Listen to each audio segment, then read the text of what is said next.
Bonsoir. Alors, cette intervention, c'est pour faire suite aux précédentes sur le projet One de vaccination mondiale, toujours porté par Bill Gates,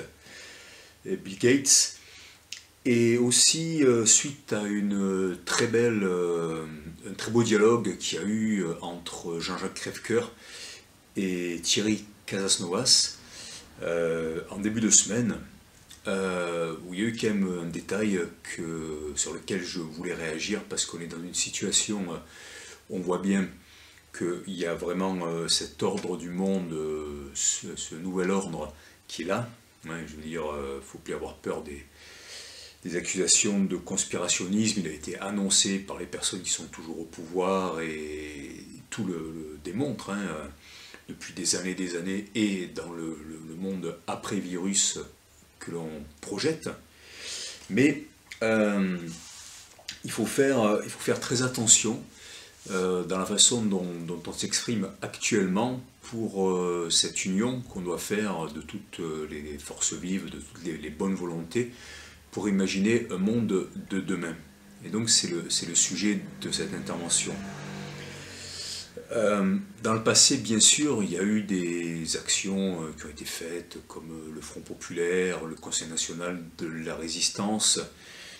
À certains moments, toute la population française a voté en masse contre le Front National en 2002, et puis en 2017 pour élire Macron, toujours avec finalement cette tromperie qu'on allait nous éviter la dictature et la crise, et finalement avec le coronavirus, eh bien on a les deux.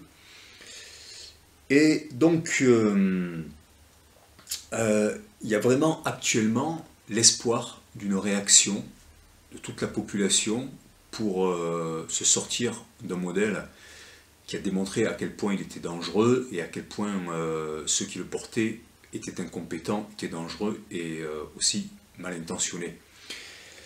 Donc, à quoi je faisais allusion tout à l'heure?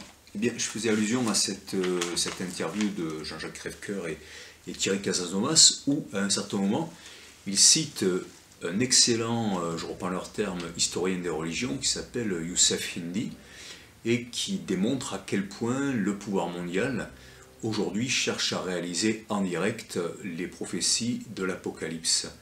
Et que donc c'est vraiment une bande de fous.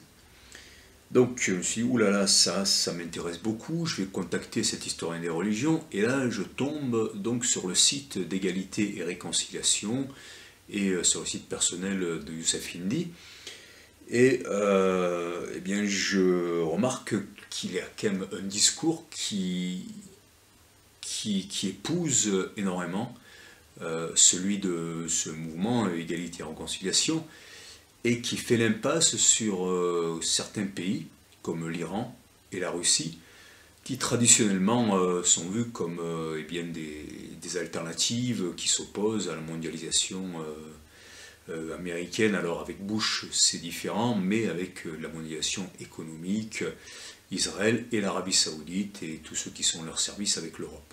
Voilà. Et moi j'ai dit attention, parce que même si je partage certaines analyses avec des intervenants d'égalité et réconciliation, parce que voilà, ce sont des faits, et que je comprends un certain nombre de colères, de sentiments d'injustice qui peut animer un certain nombre de personnes de ces mouvements, je ne me reconnais pas dans le projet de société qui anime également un certain nombre d'intervenants de ce mouvement. Et donc c'est ça la question. Est-ce que la nouvelle société dans laquelle on va doit être faite par tous ou uniquement par des autorités séculières, c'est-à-dire politiques ou religieuses, avec un refus de la modernité, entre guillemets, hein, qui est clairement affiché par pas mal d'intervenants. Alors, bien sûr, je ne les mets pas tous dans la même catégorie, il y a des gens très très différents, mais il y a quand même un ton, un consensus qui apparaît à travers ce site et les paroles d'un intervenant, pour présenter finalement les régimes russes et iraniens comme étant pas si mauvais que ça et victimes de beaucoup de calomnies, et simplement défendant leur peuple et des valeurs traditionnelles. Voilà, c'est ça qu'il faut bien regarder. Dans le livre de la Révélation de Jean, dans le livre de l'Apocalypse, on lit « Je vis un nouveau ciel et une nouvelle terre ». C'est important, que vient faire l'Apocalypse dans le débat. Eh bien, c'est que on parle donc dans l'intervention de Youssef Hindi, que citaient Jean-Jacques Crèvecoeur et Thierry Casasnovas, eh bien, il parlait de ce projet messianique, apocalyptique, et il le défend comme s'il n'existait pas dans d'autres religions. Alors qu'en réalité, quand on connaît les religions de l'intérieur, que ce soit chez les catholiques, chez les évangéliques, c'est très très fort, chez les juifs, bon, ben voilà, il en parle, mais également chez les musulmans, qu'ils soient sunnites ou chiites. Chez les chiites, il y a la prophétologie avec l'attente du 12e imam, qui est extrêmement forte, et puis on a ça aussi dans le bouddhisme avec l'attente de Maitreya, et dans l'hindouisme avec l'attente de l'avatar Kalki. Donc c'est pas quelque chose qui est uniquement propre à ce qu'il appelle la Kabbale, ce pouvoir entre voilà, les sionistes, les partis des États-Unis, de l'Arabie Saoudite et puis tous leurs alliés. C'est quelque chose qui est présent en de nombreux mondes, y compris dans ceux qu'eux considèrent comme leurs amis. Alors peut-être pour des raisons qui sont meilleures de leur point de vue, mais il faut quand même faire attention. Parce que dans cette idée de faire participer tout le monde et de force vive, voilà. Je vais lire un passage tiré d'un article de la revue Kern, c'est une revue universitaire. Or, le président Ahmadinejad, donc c'est l'Iran au milieu des années 2000, aurait assigné à la République islamique rien moins que la tâche de préparer la voie à l'avènement du Mahdi. Le Mahdi, c'est celui qui fera l'union de tous les courants de l'islam, et avec le Christ, ils vaincront l'Antéchrist. On en reparlera à la fin de l'intervention. Dans l'une de ses premières interviews après son élection à la présidence, il déclarait avec enthousiasme « Y a-t-il un art plus magnifique, plus divin, plus éternel que celui de la mort d'un martyr ?» Le 14 septembre 2005, il concluait son premier discours à la tribune des Nations Unies en implorant Allah d'opérer le retour du 12e imam. Il y revenait avec insistance lors d'une conférence de théologie en novembre 2005. La tâche la plus importante de notre révolution est de préparer la voie au retour du 12e imam. Donc un article de la revue Kern en 2009. Et puis il y a une société, bon, dont il a été proche à un certain moment, mais je ne pense pas que voilà, ça soit une société vraiment influente dans l'Iran d'aujourd'hui. Mais quand même je tiens à la citer parce que pour montrer qu'il y a de la folie partout. La société Hojjatieh Mahdavieh, Anjuman el Khairia Ye Hojjatieh Aheyya Mahdaviya, qui prêchait d'ailleurs l'encouragement du chaos pour accélérer la venue du 12e imam. Mahdavieh, étymologiquement Mahdi, avait été fondé à Mashhad en 1953, etc. Et puis il s'était rapproché du président Mossadegh. Et puis après, l'ayatollah Khomeini, dans la révolution islamique du début des années 80, 79-80, leur avait demandé de cesser cette glorification finalement, enfin pas glorification, mais le fait que le péché devait prospérer sans que eux l'encouragent, mais que ça faisait partie de ce plan finalement où qu'on pouvait accélérer la venue du Mahdi de cette façon-là. Bon.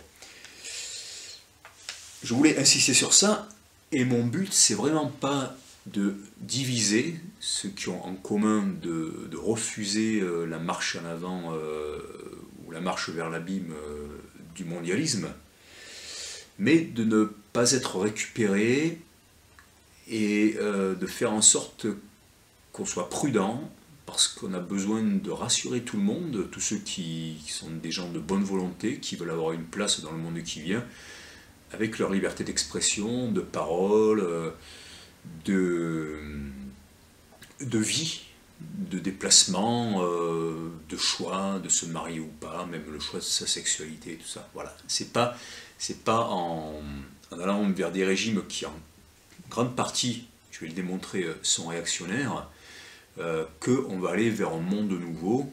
Hein, et je ne suis pas du tout quelqu'un qui est pour les lobbies de quelque sorte qu'ils soient, mais la liberté, sans essayer d'imposer ses choix aux autres, eh bien, elle est fondamentale et c'est ce qui fait le génie de l'Occident et de la France. Donc prudence, clairvoyance, il faut faire très attention de ne pas être discrédité en citant des personnes dont on se rend compte qu'en fait ils ont des projets qui ne sont pas les nôtres quand on creuse véritablement. Et éviter la bipolarisation, comme un retour dans la guerre froide. Je parlais des sociétés traditionnelles parce que, effectivement, ce sont des modèles anciens qui ont eux-mêmes entraîné la réaction du passé. Lorsque on va sur des sites, bon, là j'ai cité égalité et réconciliation, hein, mais bon, je veux pas, c'est pas les personnes ni les entités que je veux combattre, c'est des idées qui souvent sont beaucoup plus larges, plus anciennes et qui dépassent les sites eux-mêmes, à l'intérieur desquels, encore une fois, il y a beaucoup de diversité, mais c'est le fait de se tromper sur la destination du monde, sur ce qu'est l'humain, sur ce qu'est l'histoire. Et aujourd'hui, c'est très très important d'avoir les idées claires sur ça. Et donc ces sociétés traditionnelles qui sont encensées, en réalité, à un certain moment, elles ont été renversées par des révolutions, qui ont été une révolution libérale ou bourgeoise comme la Révolution française, bon, même s'il y avait vraiment les sans-culottes et tous ceux qui sont laissés faire tuer, hein, ensuite pour défendre les frontières, les révolutions communistes, socialistes, qui elles-mêmes ont engendré le libéralisme et le communisme qui ont engendré les révolutions nationales socialistes, nazisme, fascisme, et qui ensuite eh bien, ont pu engendrer aussi des idées de dictature scientifique ou de retour à une démocratie, au communautarisme, au premier temps d'une religion ou d'un ancien régime. Il faut se rendre compte de cela parce que les mouvements historiques ils sont pendulaires et le refus de considérer vraiment la misère de la population, c'est grave. On ne peut pas faire croire comme ça que l'histoire a été manipulée, qu'en réalité tout le peuple allait très bien pendant l'Ancien Régime. Hein. Regardez la vie de la cour, les énormes dépenses dans la nourriture, dans les habits, dans les meubles, dans les chasses à cour, dans les chevaux, etc. Je veux dire, à faire la guerre, dans les carrosses, dans les bijoux, bref, je veux dire, on tombe parfois sur des gens, en l'occurrence là c'est dans le milieu catholique, qui se racontent complètement des histoires et qui croient que eh bien, le pouvoir aristocratique du roi était là de droit divin, alors qu'en réalité c'était juste les héritiers de peuples francs ou d'autres peuples germaniques qui avaient pris le pouvoir à la chute de l'Empire romain et qui s'étaient alliés avec l'Église romaine, héritière de Constantin, donc de la Rome des Césars. Donc il n'y avait pas de légitimité à l'intérieur de ça, et toute leur vie démontrait à quel point ils étaient loin du message du Christ, comme malheureusement une partie aussi du clergé qui épousait ce genre de vie. Donc ça c'est très important de voir ça, parce qu'aujourd'hui il y a un retour dans les religions à une idée d'un ancien ordre, il y a une réécriture de l'histoire, il y a quelque chose de réactionnaire qui est enseigné dans les séminaires et de manière générale. Et puis il y a l'idée aussi que d'abord il faut réinstaurer un certain ordre dans la société, et là ça rejoint ce que disait Bertrand Russell, je l'ai cité dans une précédente intervention, sur la nécessité d'un gouvernement mondial qui pourrait se faire par la coercition, par une certaine violence, mais une fois que l'ordre aurait été installé, eh bien on pouvait lâcher plus de liberté. Mais en réalité, quand on voit la façon dont ça se passait dans l'Ancien Régime, et quand on voit aussi, puisque moi je connais aussi personnellement un certain nombre de personnes réactionnaires dans les différents groupes religieux, à côté de personnes excellentes et progressistes et vraiment proches des populations, mais parfois les deux se mélangent aussi, eh bien, on se rend compte qu'en réalité, il y a toujours l'idée d'une verticalité, d'une parole divine qui passe par des hiérarchies religieuses alliées aux hiérarchies politiques, et que le peuple doit suivre ça, et avec un contrôle ou vraiment un ordre, une position par rapport à la liberté d'expression, ou en tout cas un jugement et un modèle à suivre. Voilà, qui peut aussi faire des dégâts au niveau psychanalytique, avec des refoulements, une loi du silence sur des sujets que l'on connaît bien. Que ce soit au niveau des mœurs ou au niveau de l'économie, je ne veux pas insister dessus. Donc attention, qui veut faire l'ange fait la bête, et il faut faire très attention à ça, et ça c'est vrai dans toutes les religions que j'ai citées ou auxquelles on peut penser. Dans les sites et les mouvements qui aussi font appel à un retour des valeurs traditionnelles et mettent en garde contre la modernité et à s'unir ou à arrêter de dire du mal de l'Iran et je parle du gouvernement iranien bien sûr et du gouvernement russe et de leur modèle de société. Il y a l'idée d'une union sacrée pour renverser cette société ultralibérale qui détruit les valeurs, qui produit de la pauvreté, qui divise dans les moindres recoins la famille, le travail, la pensée, qui détruit tout. Et là, effectivement, c'est une réalité, c'est quelque chose qui est extrêmement destructeur, extrêmement violent, extrêmement vicieux. Mais la question, c'est dans la société qu'on projette, encore une fois, quels seront les droits? Est-ce qu'il n'y aura pas d'autres lobbies? Et est-ce qu'il n'y aura pas un truc un petit peu musclé ou discréditant ou pas de véritable dialogue profond, comme c'est le cas malheureusement en Russie et en Iran ou dans des gouvernements autoritaires, comme c'est le cas aussi en Inde maintenant. Les questions qu'il faut poser, c'est quel est le projet de monde qu'ont ces personnes-là. Il faut leur demander de se projeter, ok, la société de demain, tu l'imagines comment? Au niveau de l'homme, de la femme, de l'écologie, de l'art, de la science, certes le respect de la vie, le respect de l'humain, etc. Mais voilà, comment tu te projettes, ou est-ce que tout est révélé une fois pour toutes? Il faut juste se caler dans ces dogmes-là. Ça, c'est vraiment important. Il faut leur demander s'ils connaissent vraiment la réalité des pays qu'ils demandent d'arrêter de critiquer en disant que c'est de la désinformation. Et puis le respect des droits de l'homme, de la femme, des autres religions, des militants de l'écologie ou de modèles ouverts dans cette société-là. Et le problème aussi, c'est que souvent, on peut croire qu'on a besoin de protection de la part de grandes puissances et de grandes communautés religieuses, humaines, puissance militaire, puissance dans la communication, puissance des services secrets, puissance des hackers, pour combattre des forces qui sont puissantes et subreptices et passent par des réseaux, par les journaux, etc. Je parle là des forces de la mondialisation.